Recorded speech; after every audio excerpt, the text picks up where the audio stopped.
Hello everyone, good morning. आज बहुत दिनों के बाद मैंने वीडियो बनाना स्टार्ट किया है क्योंकि मुझे टाइम मैनेज करने के लिए बहुत प्रॉब्लम हुआ था और मैं बीच में घर भी चली गई थी। तो घर में जाने के बाद वीडियो बनाना तो बहुत दूर की बात, मुझे मोबाइल देखने के लिए भी टाइम नहीं मिल रहा था।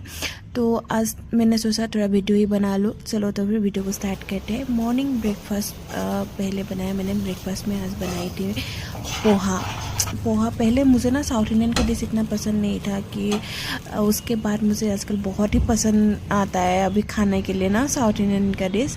तो मैंने यहाँ पे पोहा बनाया और 1 कप मिल्क टी बनाया और फ्रेश होने के बाद मैंने लंच बनाना स्टार्ट किया। लंच में मैंने ये पत्ता लीफ और स्मॉल फिश का करी बनाने के लिए किया था। यहाँ पे स्मॉल फिश को मैं फ्राई कर रही हूँ, उसके बाद दोनों को करी बनाया।